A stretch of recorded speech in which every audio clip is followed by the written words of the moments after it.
Hey guys, welcome back to Boost Hunter Garage. Today we're going to be working on my buddy's truck here. It's 2016 6.7, and we're going to be getting rid of the dreaded grid heater bolt that drops in. He picked up here the pusher kit we're going to be doing because this truck is deleted. EPA, don't worry, this is a Canadian truck, it's not American at all. So far this is a nice looking kit, and the funny thing is, Cole's always talked about getting rid of this. He's always worried about it. And his brother's got like a 15, and he was the one that could care less about it. He thought it was a myth, and it ended up happening to him. He dropped the bolt in there. Luckily, he was smart and heard something, didn't run the truck very much, so it didn't do as much damage as it can do, because it can totally wipe your engine out. He got lucky, and they were able to clean up the top of the piston a bit, but it did end up taking out his turbo. I think he had a brand new fleece cheetah on there that hadn't been on there very long, ended up wiping out his turbo also. He definitely got more lucky than some guys, but this could be a heavy bill if you were to totally wipe out your engine. It could be quickly north of $10,000. So that being said, we're gonna get right into this, and I'll show you how we're gonna do this and start taking some parts off. Okay, we'll start here we'll just get the intake horn taken out of the way here. Most of it's 10 mil bolts, so we'll get rid of the dipstick bracket here, which I'm pretty sure you don't reuse this. So we'll undo that, and then you undo your boot down here, which is, I believe, a 7/16. And then you got this sensor on the back, which will be a Torx. Either you can unplug it and take it off after. I'll maybe just do that. We'll just unplug it, and once it's out of the truck, it'll be easier to take off. You should have 6 bolts here that hold your intake horn off, and you can go ahead to just, to get these breather lines off just to get out of your way. But I'll first get this out of the way, and it'll give us a lot more access to work on this other stuff here. Okay, so we got that intake horn taken out. Also, your grid heater thing here, which you can see why they break. You can see how that kind of corroded up on that side. Anyways, that's a 10 mil that just comes off down here. So I just undid that, and then it just holds the wire here with an 8 mil. So I just took that, bend this out of the way. Just helps you with that. And I shoved a rag down in the intake tube here just so that you don't drop anything down there. Now you can go ahead and pop. You're basically going to try to get this wiring out of your way, just make your life easier. So you got your injector wiring here, which sometimes they can be a bit of a pain, these plugs, but just push it in and wiggle this thing out. So you're going to have one there. There's one at the back. You got another plug here that's on top of your valve cover here. It's got one of the red lockers that you just slide over. So just push that over, get it off. You got another breather here that will pop off and get out of the way. I just fold those out of the way for now. And then your wiring here, they'll just be these plastic kind of retainers that sit on top of these studs. I'll just pop those off.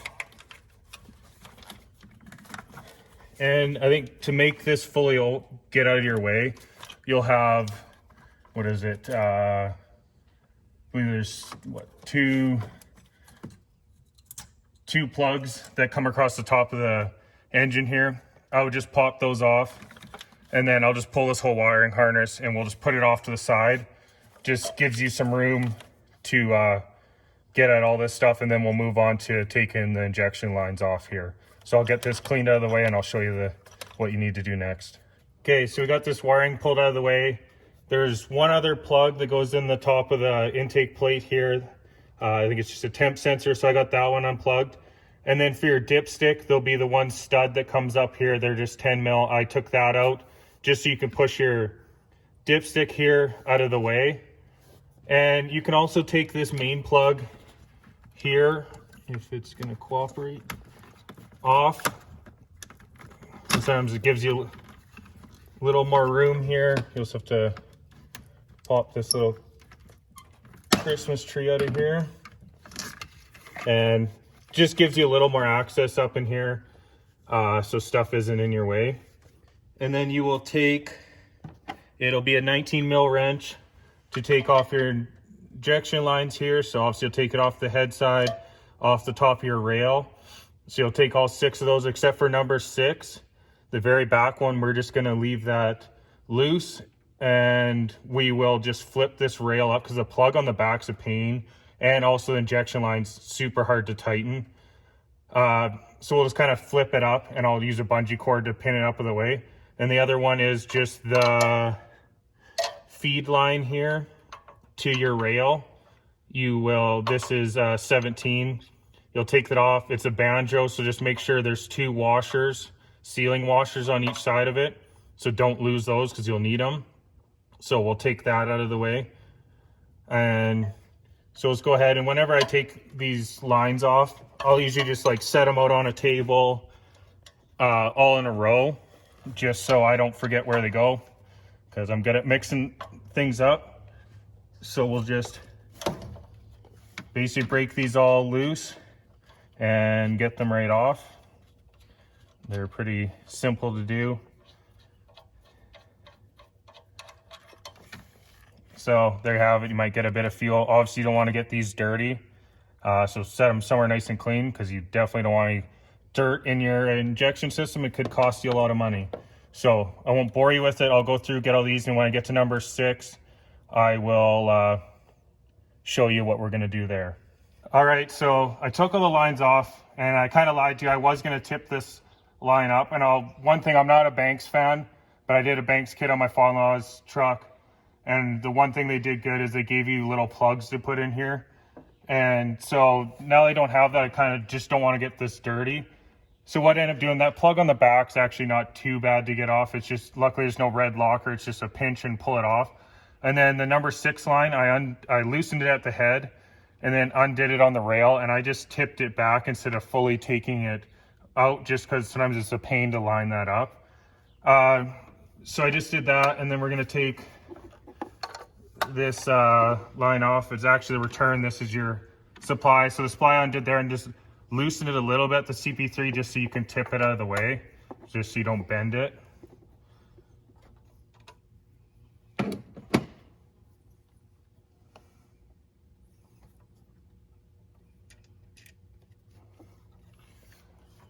So there you have your 2 washers there that you don't want to lose. So make sure you grab those, you don't drop them as you take this out.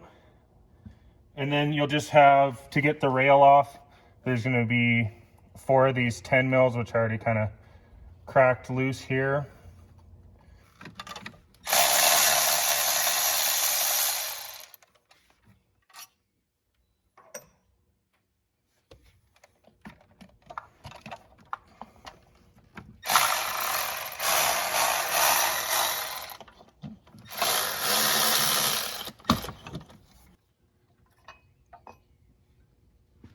So there you go. There's your fuel rail. Like I said, can't stress enough about keeping this clean. Don't get any debris in that, but we'll set this aside, move on to the next, getting this intake plate off. All right, so now you'll only have 3 of these 10 mils left to take out. Post is a little melted. It's probably getting close to going. I'm curious to see what the bolt looks like on the bottom here.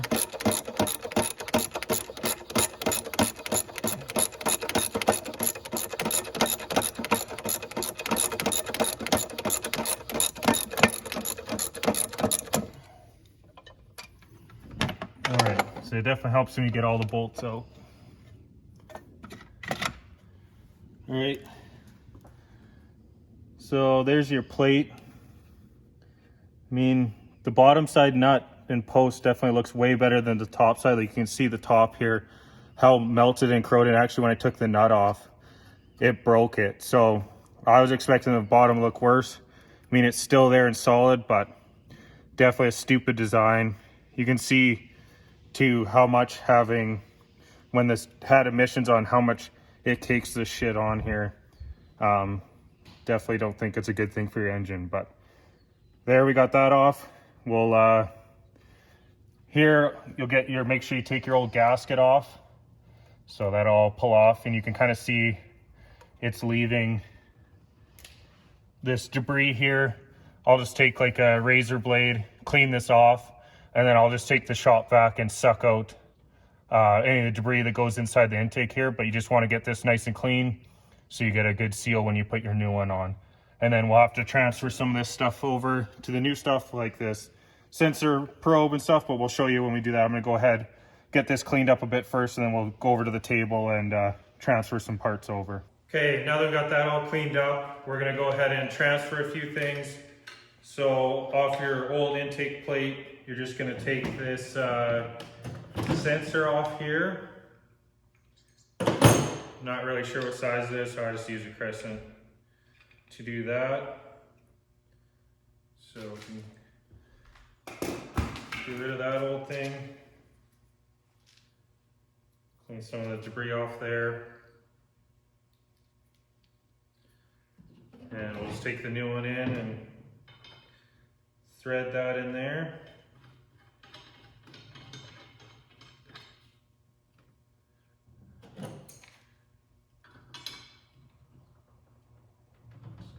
Snug it up, I wouldn't go overboard with it. And we'll just set this aside for right now.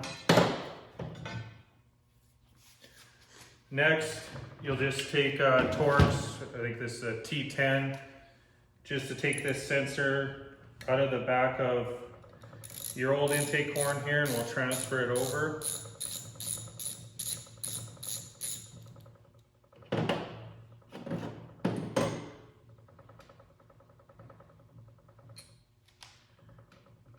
Should just be a little O-rings, just kind of wiggle it out. Take that out of there. Get rid of that. And so on the new one here, it just goes on the bottom. Try not to scratch this thing up since it's not mine.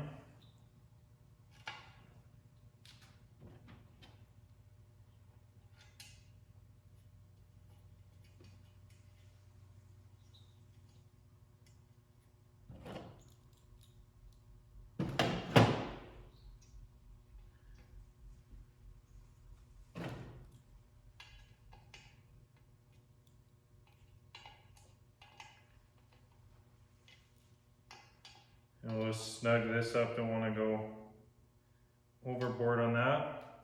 Pretty simple, put that on there. Next we'll move on to your new heater coil here.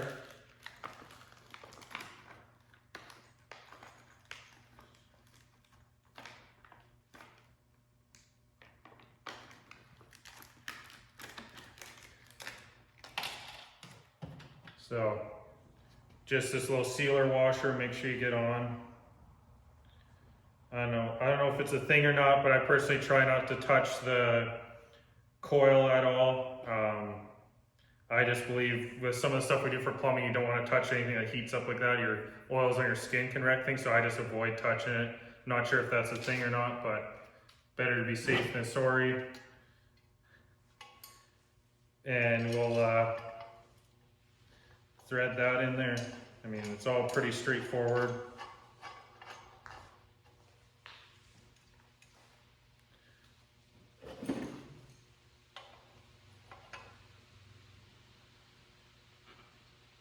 Snug that down. And I'm just gonna leave this loose for now when we go to hook up the rest. So we just leave that. And what I find with these intake plates or anything where you're doing a gasket, a lot of times, especially when there's multiple bolt holes, I find it's a pain to get this to stay right without pinching it. So what I do with some of these is, I'll just set this up here.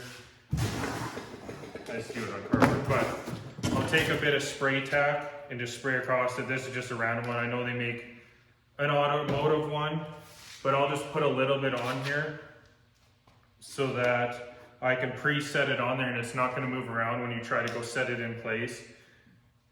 And yeah, it moved. So I'll do both these gaskets. This is your one for the intake horn side, and then this is for your plate. So I just give them a quick little just enough to hold it on there, just so it doesn't move.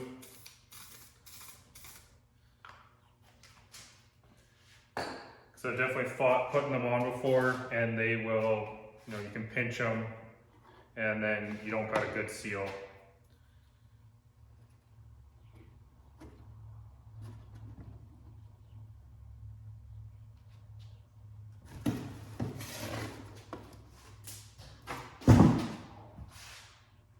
Don't throw the one you just tacked up on the ground.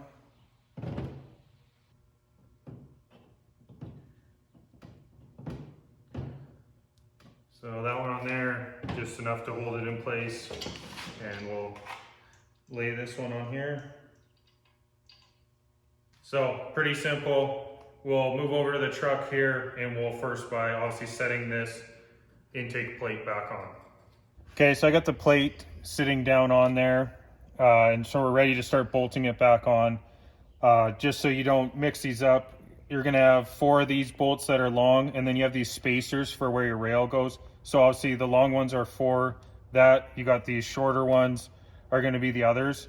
So first I'm just gonna put in the short ones for now and just hand tight, and then we'll grab the rail and set it on so that we can tighten, and we'll tighten that whole back half off, because obviously the last 6 are with the intake horn. Just got to remember which ones were studs. Basically all the studs were on the far driver's side, I guess you would call it, to put all your wiring on. So once you get a few of these in, it'll be lined up a lot better. I'm sure I'm gonna fight this first one, so that in. And so on the driver's side, you're gonna skip the next 2 if you're starting at the very back, because that's where the rail mounts. And then on the closest to the cylinder head, you'll put the 2 in that are next to your sensor here, can go in, and they'll be short ones. So we got all those hand tight, and then you can set your spacers out here. It'd almost be nice if these were already mounted to the head, because you're gonna see probably when you go to set your rail on, you're gonna try not knock them off. And I mean, you can just compare it to your rail, but you can see where I placed them here, spaced out. I'll grab the rail here and we'll set it on. So we'll see if I can do this without knocking these things off.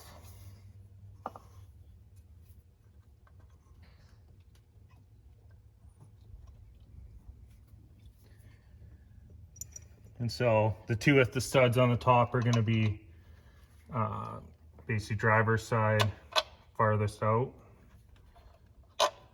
Okay, so now that you got those in there, I'm going to go ahead and tighten them down. I'll double check the torque spec and let you know here, but not going to lie to you, I'm probably just going to go by feel and tighten these down, and I'll probably just work from the back forward and just try snug them up, get them nice and tight without going overboard. But we'll go ahead, I'm gonna get these all tightened down first, and then we'll go back to, essentially you're gonna be putting your lines all back on and tighten those down and making sure you get that back plug on. So I'll get these tight, and then we'll move on to the lines. Okay, so we got that on there. I tightened them down, and it is 18 foot-pounds that they recommend in the instructions. I just went by hand. My torque wrench doesn't go that low, so just went by feel. I don't know, just don't want to snap them off, but a little tighter is not going to hurt anything. So I plugged the sensor back in the rail, and I tightened up number 6 just because it's there. And then, I put my supply line back on, tightened it both at the rail and back at the CP3. Put my relief or my return back on. Like I said before, make sure you get that washer on each side. And I just snug that up on there. And then you can just go back by putting your lines back on. So obviously working from the back forward, just the way they came off. You're just gonna set them back on. And so I'll just hand tight both sides on. You want them both on. You don't want to obviously crank down one side when the other side's not on. And I'll just get them all snugged up by hand first. And then I will take the wrench and tighten them down and just snug them up not over the top, but you do want to make sure they're tight, because your rails and lines are anywhere between, I think it's like 20 and 30,000 PSI, depending how your truck's set up, but there's a lot of pressure there. So just snug them up. At least once we get this all done, you're going to check for leaks anyways. You can always go back and tighten them up. It's just going to be a pain to get at them. So I'll just go through and get all these lines put back on, except for I'll leave probably this number 6 one off for right now until we put the horn on. Or actually, no, sorry, I will put it on. So yeah, I'll put all 6 lines on, get them all snugged up, and then we'll move on to what we need to do next. Okay, now that I got all your lines all put on and snugged back up, I'm basically gonna go through and put all this back wiring back on, so it's done before you put your intake in the way, and you can get it all snugged in.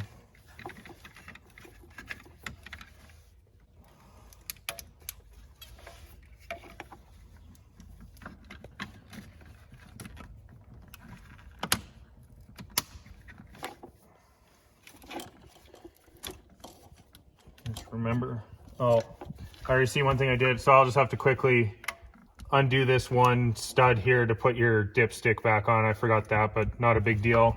We'll do that one, but otherwise we'll get the rest of this wiring pulled around. And just remember, on any of your electrical plugs that got the little lockers on it, make sure you put them back. And then, so this one that was the intake sensor here is looking like it's a bit short, and they said in the instructions, so I'm probably gonna, I should have did this before, but I'm gonna open up the loom a little bit just so we can pull this, like it's almost touching there. I'll see if I can, maybe once I push this over, but get that one plugged back on and these ones over. So I'll tinker with that a little bit and get that plugged back on over here.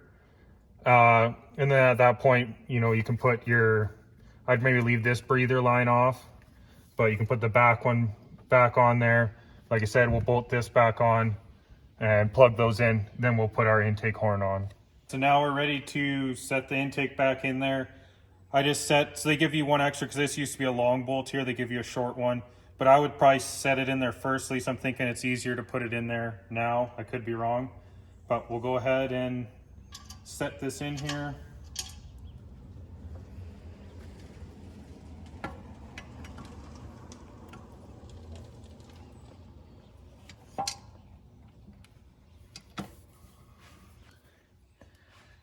And I'm just gonna put one more in the back here in the center, just to hold it, just so maybe I don't screw up this gasket.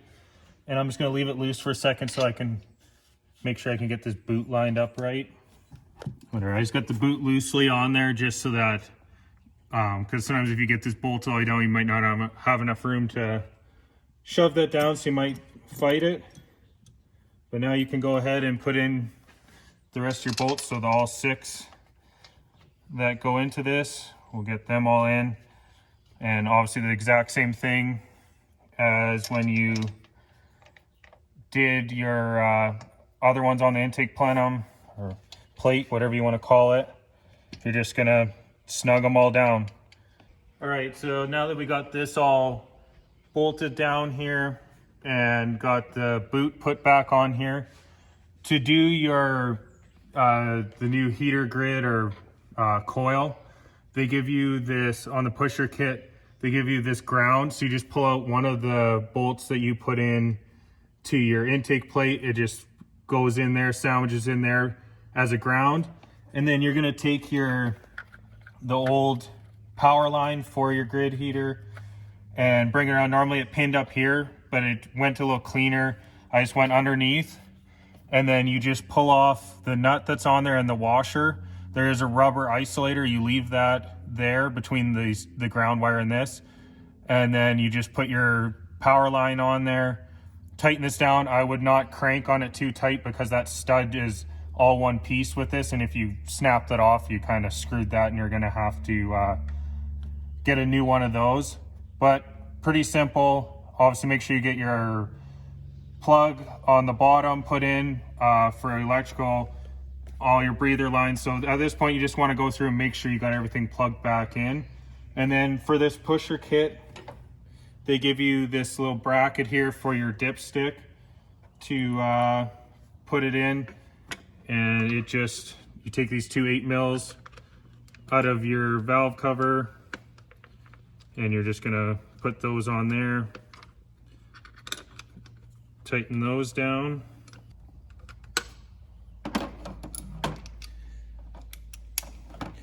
Then they just supply you with this locking nut, nylock, and use the bolt that you used, that it came with, and you just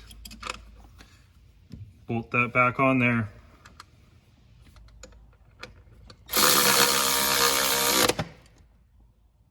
All right guys, so that's everything. Just do a double check, make sure, you know, everything's back plugged in, all that kind of thing. And now you're ready to go. So you're just gonna fire it up. It might take a few cranks just because you needs to repressurize the fuel system, but you don't have to bleed it or anything. It's not like an old P-pump truck. But go ahead, fire it up, and then I'd leave it running and just come around and inspect, make sure all your injection lines are tight, you don't got any leaks.